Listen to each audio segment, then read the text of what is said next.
Datuk Yang Di-Pertua,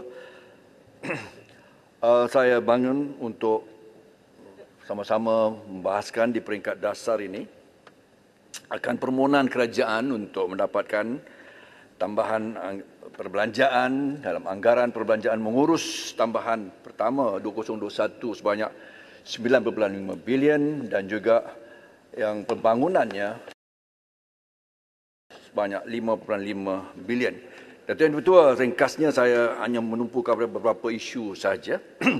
Pertama, dengan merakamkan betapa dengan perang Rusia-Ukraine sekaligus dunia digugat dengan ekonomi dunia dengan kenaikan melonjak harga minyak mentah Brent yang pada ketika kita membuat penggubalan bajet ini adalah pada harga USD 66 dan sekarang ini sudah hampir tidak silap semalam 114 USD sebarrel atau setong.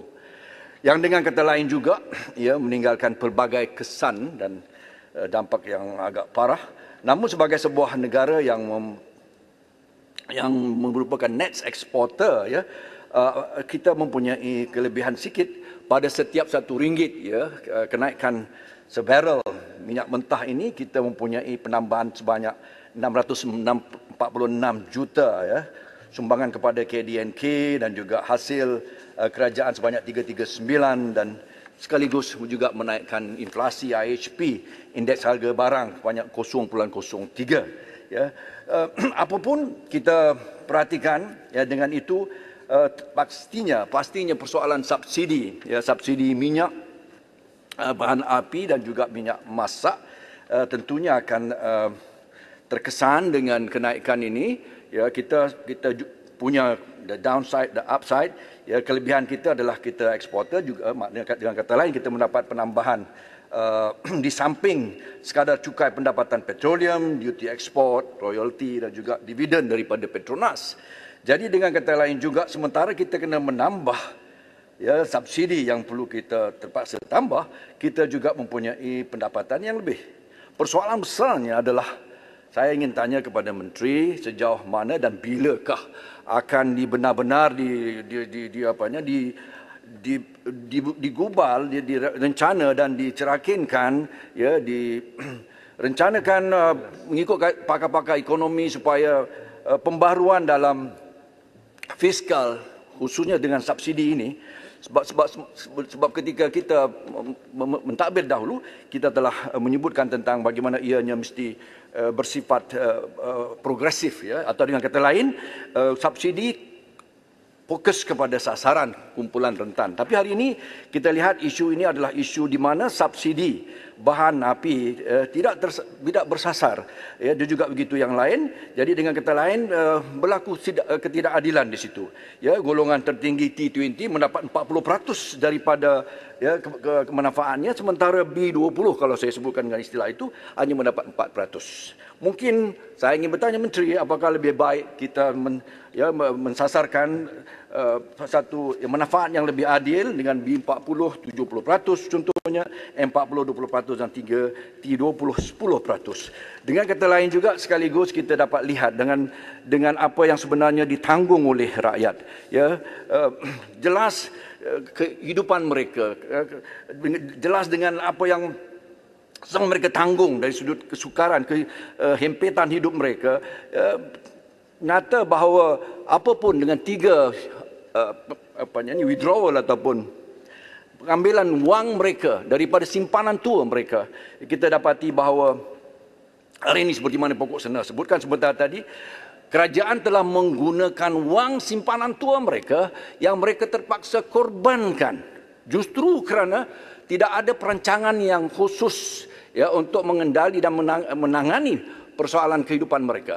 Jadi di sini walaupun UMNO berkokok di power mereka, penanggung mereka, kawan-kawan mereka lah yang menjadikan rakyat dapat kepada mengambil wang simpanan mereka untuk hari tua mereka, tetapi sebenarnya telah mengorbankan mereka. Saya ingin bertanya pada Menteri, apakah sebenarnya perancangannya lebih berstruktur, sama ada apa juga dalam bentuknya, pendekatannya, kaedahnya, kerana kita tidak boleh terus-terusan mengorbankan rakyat kerana mereka mengorbankan simpanan tua mereka, dan ini sangat tidak bertanggungjawab dan sangat malang kalau dibanggakan oleh sebuah kerajaan yang kononnya kepada keprihatinan mereka kepada rakyat. Saya hanya satu lagi topik Tok Ketua, kalau diizinkan. Ringkaskan. Kalau saya ingin sebutkan ke arah fasa endemik ini, ya, satu sebutan yang pastinya meninggalkan kesan yang baik. Semua sudah bosan dan semua sudah tahan dengan apapun PKP dan sebagainya. Jadi sebutan endemik ini adalah satu yang baik, meskipun fasa endemik bukan bermakna rakyat lebih selamat. Justru saya ingin menyebutkan Datuk Yang Bertua, sebabnya hari ini kita perhatikan dari sudut angka kematian, angka yang dikatakan BID dibawa masuk mati sebelum bawa masuk ke fasiliti hospital kesihatan dan sebagainya, hospital dan sebagainya. Lalu sebenarnya Menterian harus dan wajib memerhatikan sikit pada 17 Mac saja 105 kematian COVID dengan purata kematian 87 setiap hari dengan kematian BID yang tidak nampak turunnya. Saya mencadangkan Datuk Yang Bertua, kalau boleh dengan izin, sekejap saja dengan 2 minit kalau diizinkan.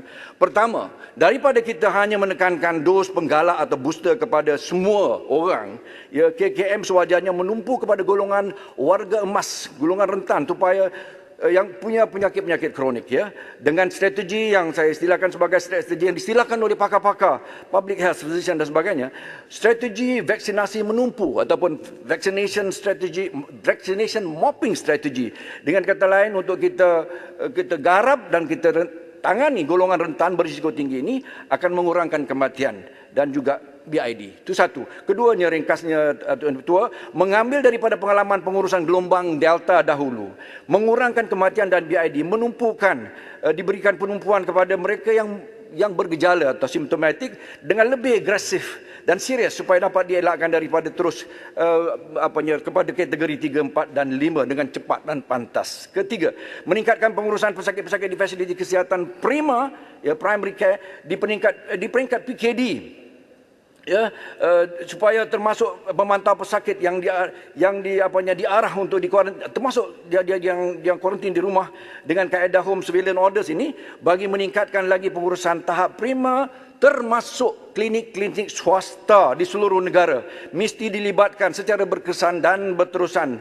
Jangan hanya ketika kita dalam keadaan panik dan kritikal saja kita merujuk kepada mereka.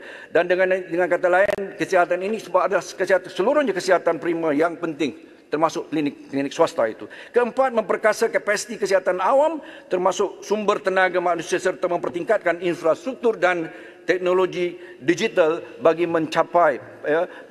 mempercepatkan proses pengenalpastian penularan serta membendung outbreak ataupun epidemik dalam endemik nanti. Akhirnya, melancarkan pemantauan genomik bagi bagi mengenal pasti penampilan varian baru seberapa segera. WHO meminta menganjurkan supaya kita melakukan 2% daripada semua sampel positif kita supaya dapat kita kenal pasti on a preemptive dengan segera dan cepat. Jadi ini adalah antaranya, dan di samping langkah-langkah seperti SOP yang biasa itu, jarakan fizikal, tris dan pelitup muka itu, ini adalah langkah-langkah yang khusus saya cadangkan supaya kementerian mengambil sikap, mengambil tindakan, actionable plan yang boleh kita usahakan dan lakukan untuk mengurangkan kematian dan juga BID. Terima kasih Ketua atas sikit pemberian masa injury tadi. Terima kasih. Terima kasih Merauke Kuala Selangor. Seterusnya saya jemput